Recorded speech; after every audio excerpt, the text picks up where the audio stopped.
All right. My name's Irene Pasternack, teaching Feldenkrais with Northwest Parkinson's. Welcome to our July 2020 series. And today, in the few minutes before the meeting, Terry, where's Terry? There she is. Terry is new today. Everybody, welcome Terry. Terry lives in Southern California and has taken classes with Northwest Parkinson's before online, and glad to have you here. We were going through some of the beginning things of what we're trying to do in these Feldenkrais classes. And Anne Wood asked a great question. She said, you know, when I move, I tighten everything and brace myself and then move.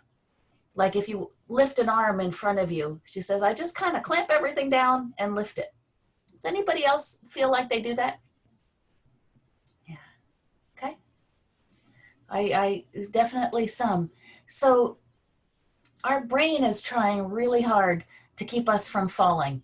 And if the only way we know how to balance is to clamp down, it's like you're a machine with guy wires and you've tightened all the wires so you don't fall over when you reach out and take some weight away from your core. One of the core things we're trying to do with Feldenkrais is learn how to counterbalance ourselves so that instead of clamping and moving, we figure out what has to move in the other direction. Because if weight goes out to your right in front of you, something has to go backward to keep you from clamping. Something has to go down when something goes up. It's just the basic physics of it. So just today, notice when you're clamping down and then think to yourself, what else could I move that would counterbalance? Because it's that question in your mind that lets you be independent of these classes, so that you're going to hang a picture because you're tired of the way your same four walls look after staring at them for months. That you go, oh, I can do something about this, so I don't have to clamp down. Because when we clamp down, it's our muscles doing the work instead of our bones, and we're trying to have our bones hold us up, and then the muscles are just moving them. So the goal. Go ahead and move your finger a little bit, just up and down. Feel how easy that is. Some of us have arthritis in our fingers, so it's not so easy, but it's usually pretty easy. Basically, our arms, our legs, our head should all have this feeling of lightness, or it's possible to have that feeling of lightness. And that's what we're trying to reclaim in these classes, because it is our birthright as human beings to be able to do this. All right, so today's class, we're going to work on shoulders and balance and the relationship between the two. So go ahead and stand up for a moment.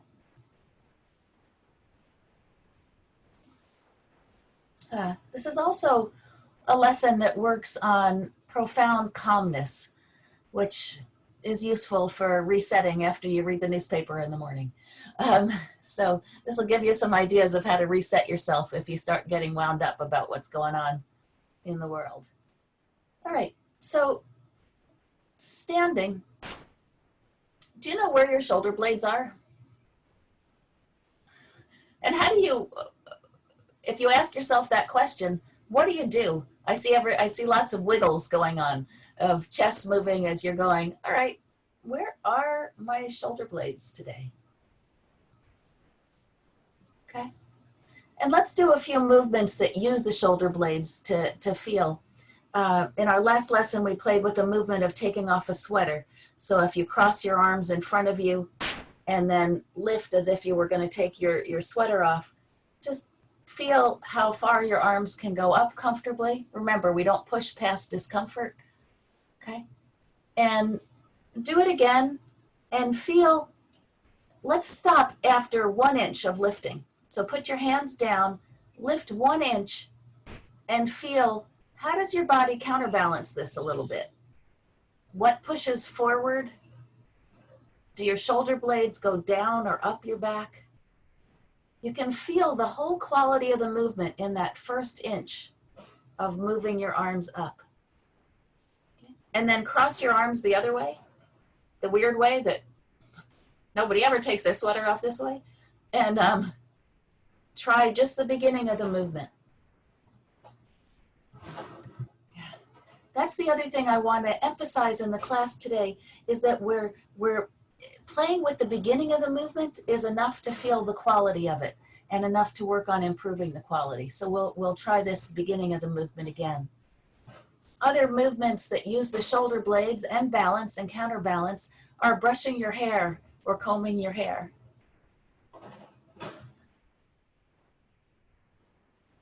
And especially when you want to get that comb toward the back of your head. What do you have to do in order to counterbalance your body to make that movement happen? Does it feel like a stretch? Does it feel, if it's uncomfortable, don't do the whole thing.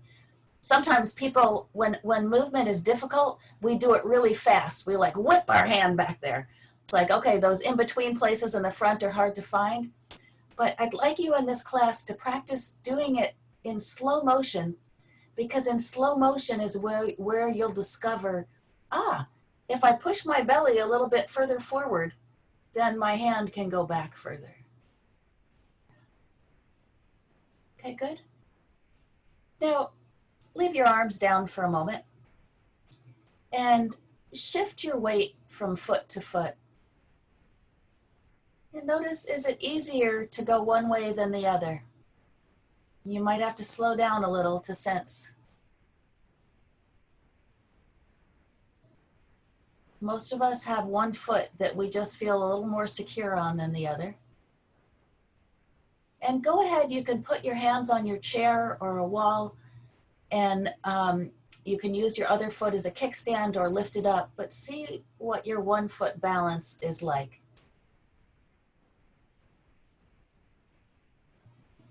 And just notice how much postural sway. We all wiggle a little bit when we stand on one foot.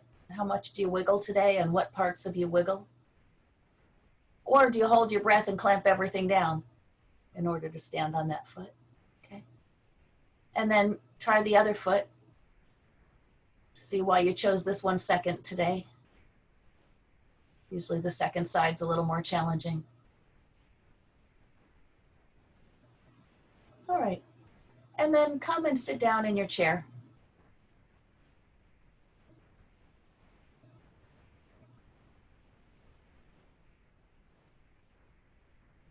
And sit toward the front of your chair so your sit bones feel the chair and your knees wide.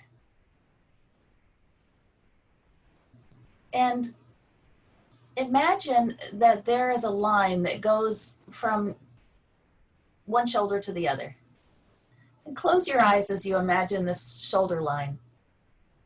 And now extend this shoulder line in your imagination so it's wide enough that it touches the walls on both sides of your room. And notice when the line goes to the left, so it goes through your two shoulders and straight to the left, does it go a little bit behind you or a little bit in front of you? When you extend it long, it's easier to feel the asymmetries. And does it aim a little bit toward the floor or a little bit toward the ceiling?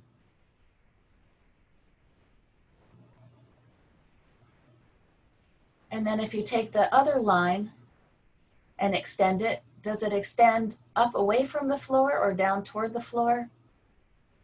Does it go in front of you or behind you? It's always a little disconcerting to me when I notice how asymmetric I am when I first start a lesson. And just notice it, don't immediately try to correct it, but that noticing is helpful. Because it's when our brain gets better at noticing that, it gets better at correcting it. And so it's a skill of noticing that we need, of paying attention. Okay. And wiggle your shoulder blades again so you have some sense of where they are. And they're this lovely triangular bone where the side that is toward your spine is a pretty straight line, toward the top is pretty straight, and then there's the angle, a right angle at the side. So notice, try bringing your shoulder blades closer together, closer to your spine. And notice, does the bottom of them move a little easier, or does the top of them move? Like, is it easier to bring the tops of your shoulder blades together or the bottoms of your shoulder blade together?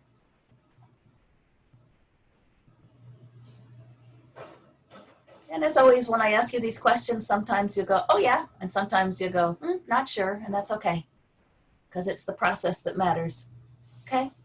And then, how do you bring your shoulder blades up and down? What do you do to do that?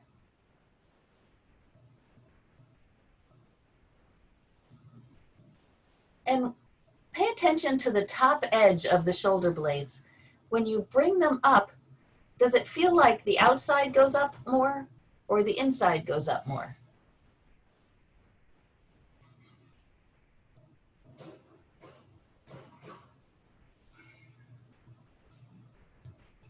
Okay. And then go back to bringing your shoulder blades together, and do your ribs move in order for you to do this? And which ribs move? In what direction do they go? Which ribs spread out and which ribs compress? So if you were looking at an animation of a skeleton, what do the ribs in the back of you do? What do the ribs at the top of the front of you do as you squeeze your shoulder blades? What does your belly do? Is it easier to squeeze your shoulder blades if you push your belly out or if you pull your belly in?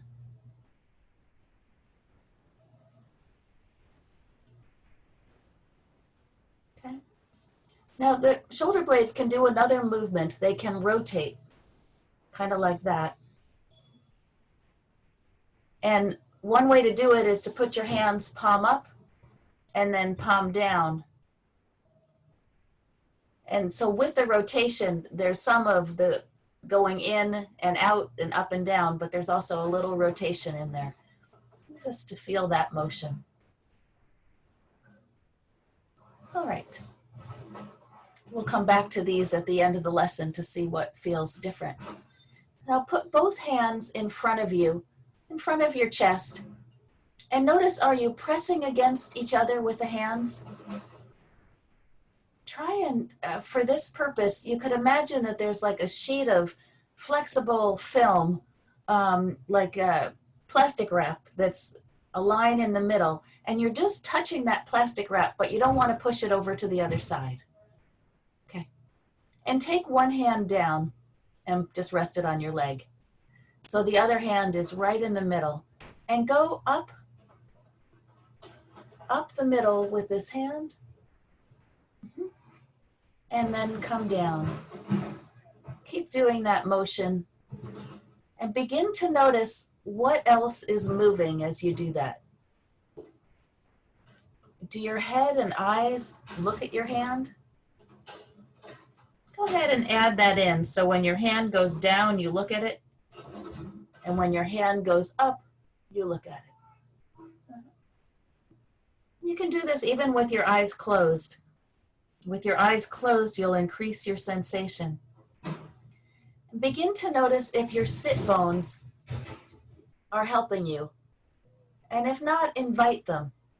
So when your hand goes down, pull your sit bones under you so you go behind them. And when your hand goes up, come in front of your sit bones with your weight. So when your hand goes down, your belly pulls in a little. You might push with your feet a little to help that. And when your hand goes up, you push your belly out, especially your low belly. Okay. And rest your hand for a moment.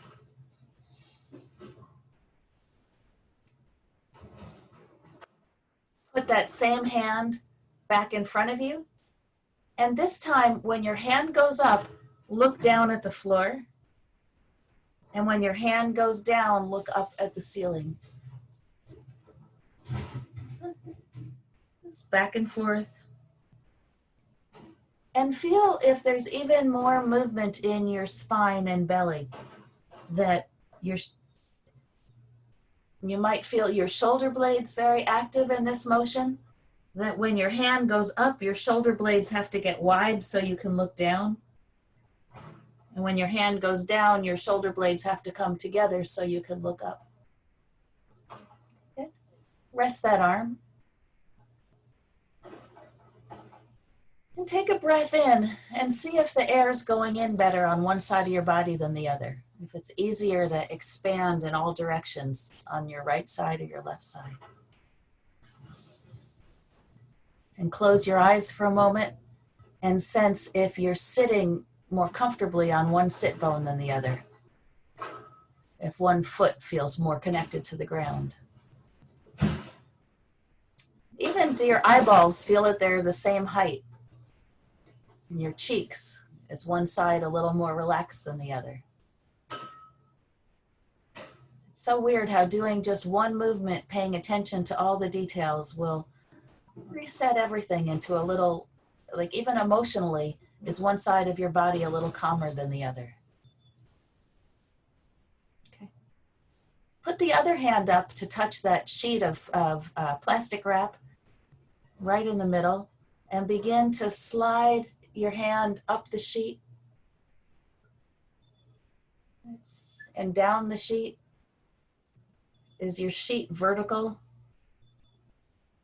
It requires a lot of adjusting in the body to keep the hand right on the midline.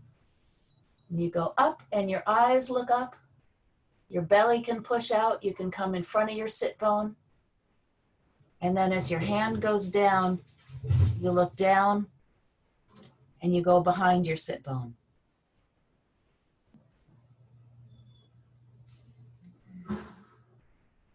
Pay attention to your shoulder blades. What happens to your shoulder blades when you go up and look up, and when you go down and look down?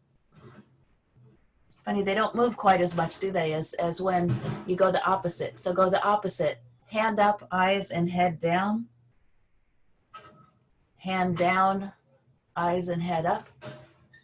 There's much more shoulder movement that's required for this.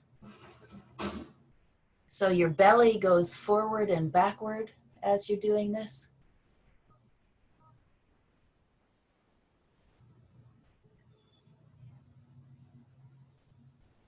Good. And then rest.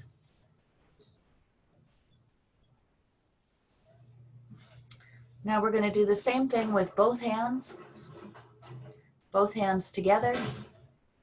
And you go up, look up. Come way forward on your sit bones. Push your belly and your chest out. Come way down. Roll your pelvis back so it's like somebody's pulling on the waistband of your pants behind you. And see if you can drive this motion from your sit bones. That by engaging with the chair with your sit bones, you can pull your belly in and your hands can go down. And then when you want to lift your hands, roll forward over your sit bones to push up.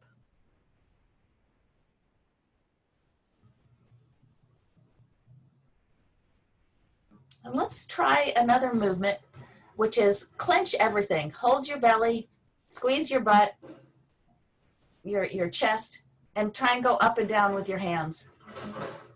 And feel how it's not as pleasant a motion when everything is squeezed together, okay? And then whatever you just squeeze, unsqueeze it, and let your sit bones drive your motion. We have to be able to sense when we're clenching and when we're not, okay? And begin to do the opposite. So hands go up as the eyes look down. Hands go down as the eyes and head look up. And pay attention to the shoulder blades when they come away from your spine, when they go toward it. And when they go toward it, does the bottom go in more or the top go in more? And when they go away, does the bottom go out more or does the top go out more? Just beginning to refine our map of our shoulder blades. Good. And rest for a moment. As you rest, exhale Wait until you have to inhale and inhale again. And feel how the air is going into you.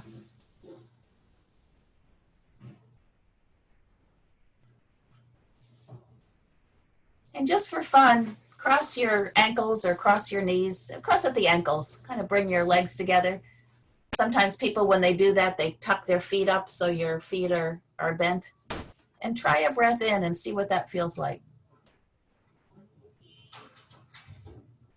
And then put your knees wide and your feet flat again. And take that breath in and see what it feels like. It can be such simple habits that we have that make us so that we're not getting the oxygen in. And that's one of the things that makes us tired by the end of the day, if we're not getting a full breath every time we breathe. Alrighty. So come up, before we stand up, turn and see which direction is easier to turn today. If you wanted to look at the wall behind you, is it easier to turn to the right or turn to the left? It is so nice to see people who have been taking this class for a while who know how to turn. But there's still going to be one side easier, isn't there? Even though you're all going so much further than you used to. Okay, so now put your hands together. And whichever way was easier to turn, turn so your hands are over that leg. And you might find, in order to be comfortable there, that your other hip, the side you're turning away from, has to lift up off your chair a little, or at least lighten, so that you can put all your weight on the side where your chest is, your hands are. You could try it the other way. Put all your weight on the side you're turning away from, and it kind of immobilizes your hands over there. It doesn't feel as nice. But now put all your weight on the side your hands are on, so the other hip lifts up a little. And let's do this motion of going up and down. You can kind of imagine there's a sunbeam and you're just tracing that sunbeam up and tracing it down. And feel how when you go up, your back hip lifts up a little bit more as your eyes look up. And then when you bring it down, that back sit bone comes closer to the chair. See if you can find a way that this motion happens by the movement of your back sit bone, the one that's not to the side you're going to. It's good. Everybody's right over their knee. No need to go further than the knee. Okay, and now do the opposite. So your hands go up as you look down, and your hands go down as you look up. And see if there's as much weight shift as you do this, as much pulling your belly in and pushing it out. And then go back to doing it where you look up as your hands go up and down as your hands come down. And notice if you synchronize your breathing to this. Do you breathe up as your hands go up? You breathe in and then breathe out as your hands go down? Or do you do the opposite? And whatever you did, do the opposite. So for me, I breathe in as my hands go up, so I'm going to breathe out as my hands go up and in as they come down.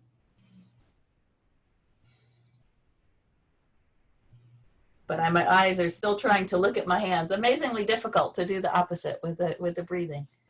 So now let's go back to eyes and head going up with the hands and going down, letting your breathing do whatever comes naturally. Good. Okay. And then just rest for a moment and see which sit bone is more comfortable. Which one do you have? Does it feel like you have a little more weight on one side than the other? And pop up to standing for a moment. And see if you are standing more on this side that you've just been working. If your balance might be, you could try your 1 foot balance on this foot. You could even take your hands as you're trying to balance on this foot and go up and look up a little over that foot as you're trying to stand on it. And it might be, okay. Come and sit down again. We're going to do a little more in sitting, and then we'll work it in standing.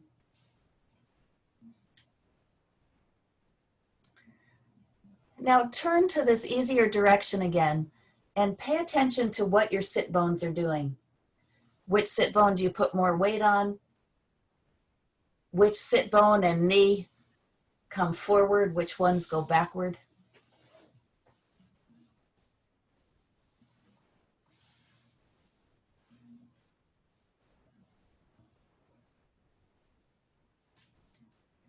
And then turn the other way, trying to move the sit bones on the other side the same way you did on your easier side.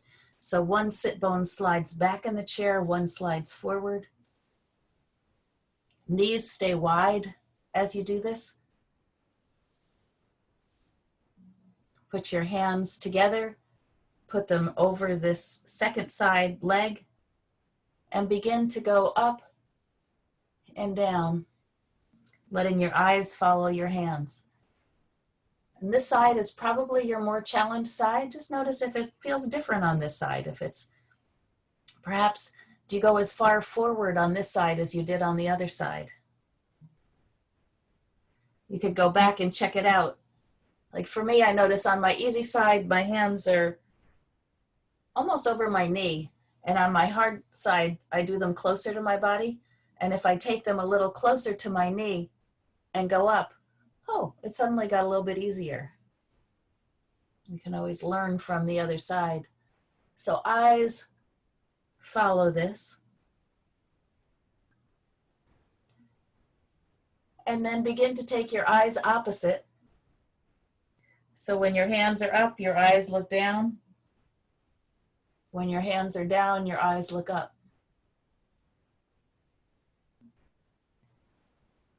And does your belly follow your hands or your head and eyes? So go back to doing it where your eyes go with the hands. And so when you look up at your hands, your belly pushes out a little.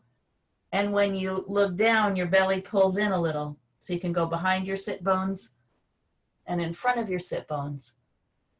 But now when you do the opposite, does your belly go in when your hands go down or when your eyes go down?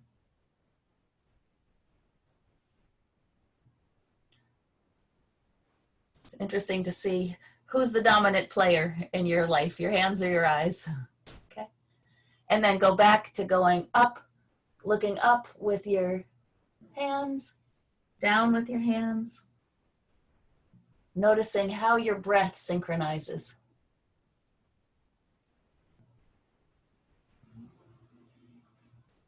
Begin to make the movement a little smaller. So it's just a very little small motion. And then try and take your breath opposite.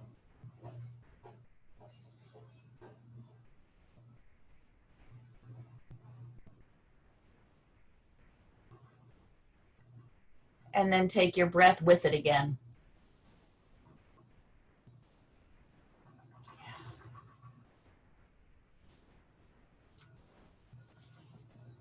And sit and rest. And see if this second side is feeling a little bit calmer on the chair. If you close your eyes, exhale, wait till you have to inhale and inhale. Is there a little bit more responsiveness on this side to the air coming in? All right, so we're going to stand up. Go ahead and stand up. And we're going to, in standing, you can really feel the counterbalance of this movement. So let's start just with your legs a little bit wider than hip width apart, not really wide, but just a little wide, and go up and down the middle in standing.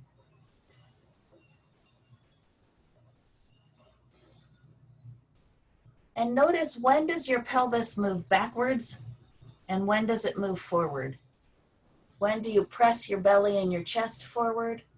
And when do you pull your belly in and round your chest a little bit? And you can do this as a tiny movement of the hands. It doesn't need to be big, or you can do it big. But I just want you to feel how your weight goes a little forward and backward.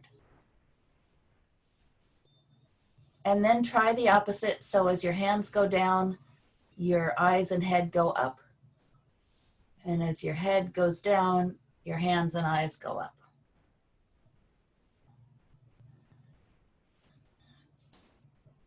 Not so easy to coordinate. Okay. Rest your arms. And put one foot in front of the other. So as if you were going to take a step from one foot to the other foot. And line up the hands over the front leg. And go up and down with this little asymmetry in your base. And just on that side.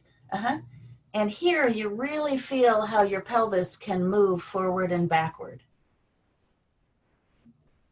I'm watching some of you who, when you were doing this in the middle, I didn't see a lot of pelvis movement, and I'm seeing more with this. Yeah. And let your eyes look up to the ceiling and down to the floor.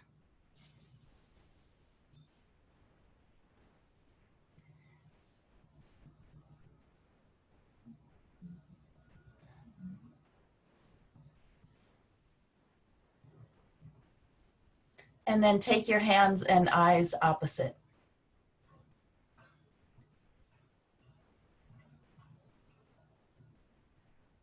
Makes for a very interesting counterbalance. You end up having to move your pelvis, I think, even a little bit more when you do this opposite movement.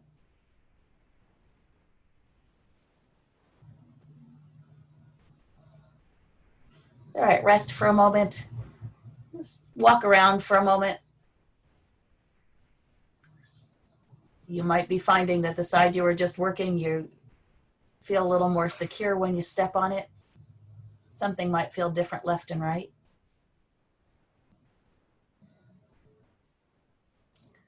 And then come and sit down for a moment.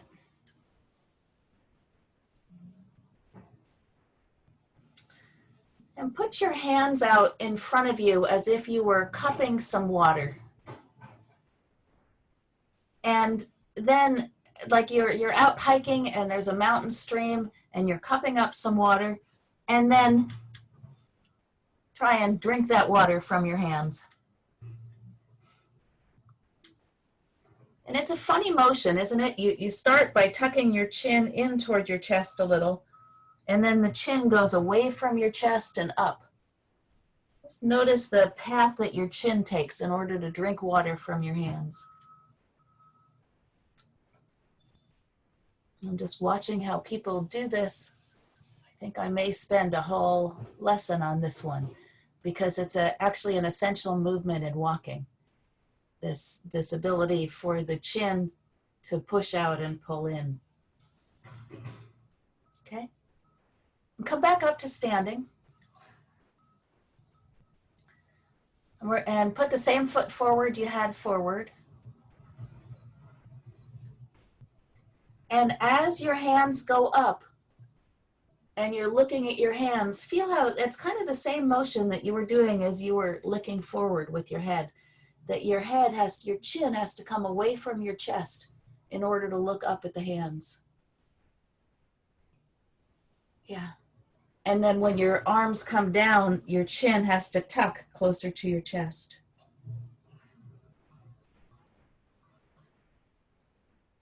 And see if that's made the movement a little easier, a little more comfortable when you add in that little bit of head motion. Okay. And now put your other foot forward.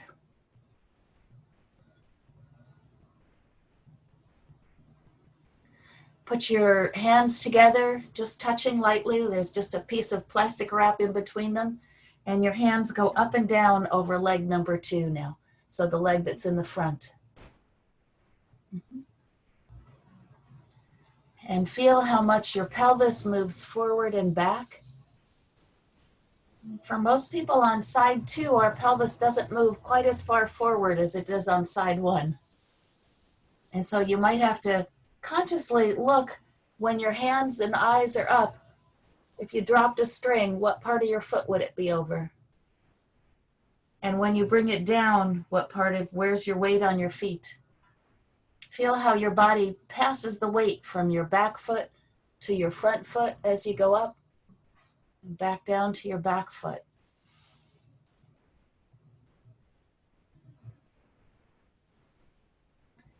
Feel when you push your belly out, when you pull your belly in.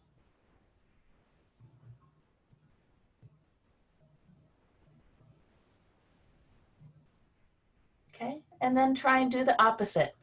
So your hands go up as your head and eyes go down. Feel what's asked in your shoulder blades.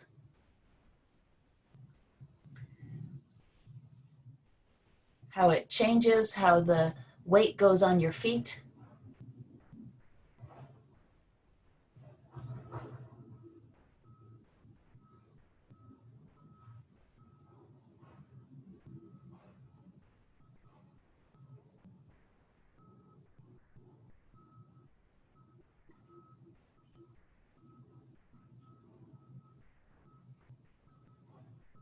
And then go back to doing it the way where your eyes and head and breath are all coordinated with the hand and going up over the second leg.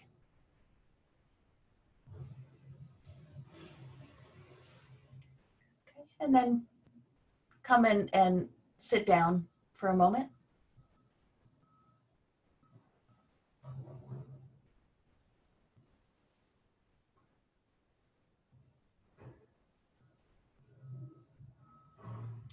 And we're going to try something in sitting where you press your hands just lightly, sheet of plastic wrap in between. Put your hands over one of your legs, knees wide.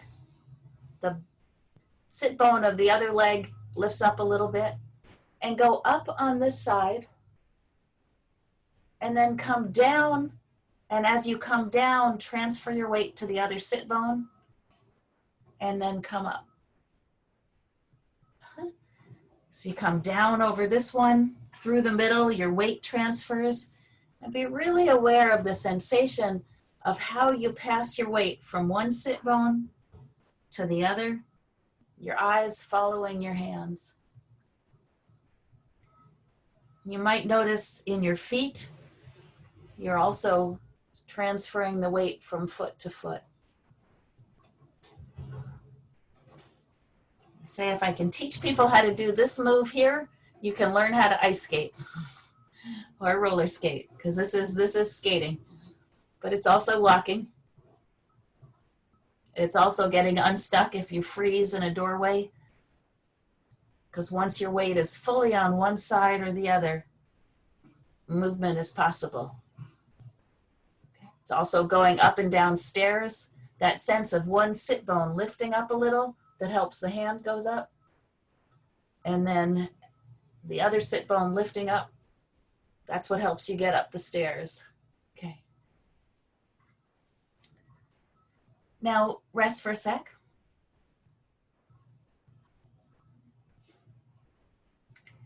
And do the opposite. So as your hands go up, look down. As your hands come down in the middle, look up. As your hands go up on the side, look down.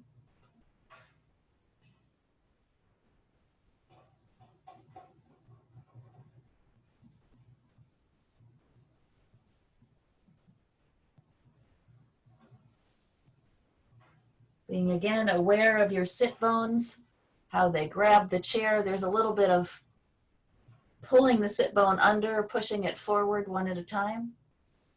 Okay. And go back to doing it where the eyes and the breath and the hands all go together. Up. Yeah.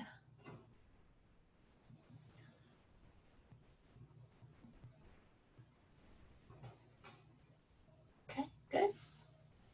Rest for a moment. And go ahead and stand up again. And try this in standing. So you line up your hands over one leg, and then you go up. Your eyes and head look up, your weight shifts to that foot. You pull your hands down the middle, your weight shifts across you to the other foot, and then you go up. Just this lovely slow motion. Make sure your head and your eyes are looking at your hands. So when the hands are up, you're looking up. Yeah. And make this like this beautiful dance that feels pleasant in your body as your hips push forward as you go up and your hips pull back as you come down. So there's a little forward backward movement of your weight.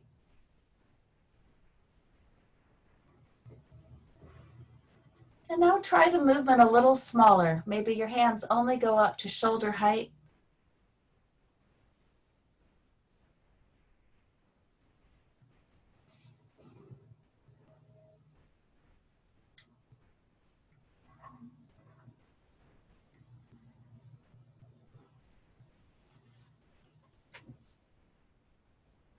I don't know about other religions. In Judaism, which is how I was raised, this little motion in synagogue, we hold our prayer books, and as we're singing, we do this little up to one side, down through the middle, and up to the other side. And I think it's partly what's so reassuring and calming about being in the service and singing is this little swaying back and forth. But many traditions have some sort of prayer, and that it really resets our body into calmness. Okay, and let your hands go, and check your 1 foot balance. See what it's like to stand on 1 foot. If there's a little more calmness as you find it, a little, still some postural sway, but if the quality of it is different. Shift to your other foot if you haven't.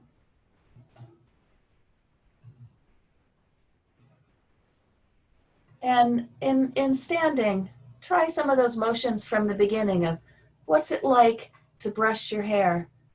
Is there more counterbalance? Is it just more natural that you push your belly and your chest out a little bit? And that you lift your chin a little as you do it. I'm curious, if you tuck your chin to your chest, what's it like to brush your hair? Or if you take your chin away from your chest, which has more pleasure in it to you? Which is more comfortable in the shoulder blade? Yeah. Okay. And then do the beginning of the motion of taking off your sweater, just the first few inches, and see if you're counterbalancing, because the arms are coming in front of you.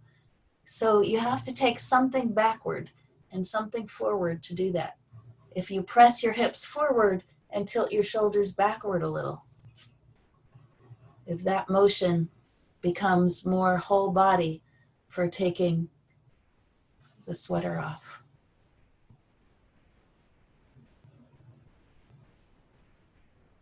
All right, and then come and sit down.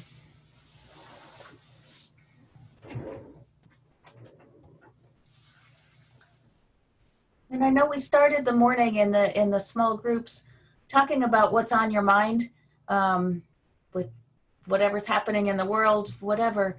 Just think about some of those things and see if it feels a little different, if it's not so visceral of the feelings. Sometimes doing these movements just helps you reset, going, all right, I'm going to be okay here. I can still move and breathe. Yeah. And then I'd like to open it up for discussion, for thoughts and feelings, experiences in this lesson.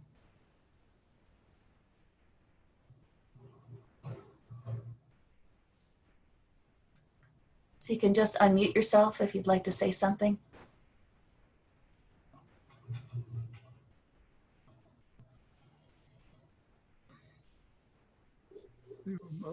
Elizabeth, and then Bud, you're next. Yeah. I found it was very difficult when I did the opposites to keep track of my hands and up and down and my belly. And, you know, I kind of went back and forth. I couldn't put all three together. We do those opposite movements so that then when you go back, the regular movements that are more congruent are easier. Yeah. So they're meant to be a little challenging that way, and success is not the goal. And you try them, and then you notice when you're doing them, and notice when you're not doing them, and it helps build your skill at noticing what you're doing. So you're working on fundamental underneath skills, but the actual movement itself doesn't matter. Okay, Bud. Oh, yeah, unmute. I noticed that they were mainly micro movements. They were very subtle, and the shifts in weight were also pretty evenly distributed. Mm-hmm. Yeah, it's the subtle little micro movements that make the difference between our comfort and not comfort, between clenching, needing to clench and not needing to clench. But it just takes a little bit to counterbalance a body part, and then it gets easier. Yeah.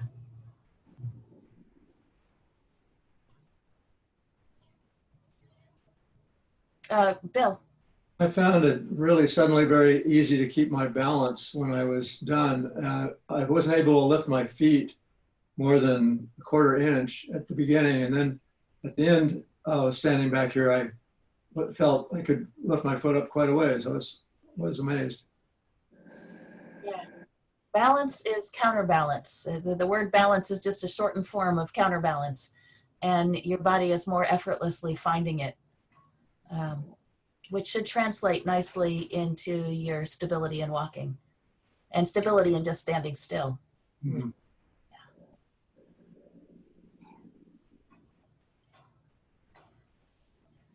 It's fun how these lessons are designed almost to trick us into functioning better. Because if I just tell you counterbalance, you go, oh yeah, interesting concept. But once you've felt it and your brain has felt it, then that part of your brain that controls movement gets better at doing it. And we just have to sharpen that part of the brain as much as possible to stay upright. Oh, I know what, Colleen, go ahead. Yeah. Oh, I was just gonna say, I heard that Dick Van Dyke says, don't ever go down the steps 2 feet, 2 feet, 2 feet, you know, take one step to keep from getting old. So with this, I find I am locked up sometime in the morning when I get up to get the paper. I haven't moved yet. And so now with your classes, I get on the stairs, and if I start to do it, I wiggle my butt for a while, kind of hula, then take the next step, and it works a lot. It's just like unlocking that. You don't even realize you've tightened up, you know. And unlocking the butt, unlocking the pelvis so that it can move in every direction that it can move, then everything else just kind of unlocks with it. So that's a great strategy to use. Anybody else have any strategies like that of you when you feel yourself locked up? What do you do? When I'm stuck someplace and I can't move, I stop thinking about it. And so I just kind of like sneak up on it, and I go, da, da, da, and then all of a sudden, wham, I start moving quickly, and I take it by surprise. Because the conscious part of our brain has a really hard time dealing with movement. It's the unconscious part that does it. And so when you stop thinking about it, and you might think, oh, I want that thing over there, your body will just move toward it. Right. Yeah, that's a great strategy. I have one more scan thing I want to do, which is, so come up to the front of your chair and draw the line between your two shoulders and see if it has gotten a little bit more symmetric perhaps than it was at the beginning. So if you extend that line out to the walls, which line is higher, hits the wall higher than the other? And in terms of forward backness, has that changed where the line intersects the walls?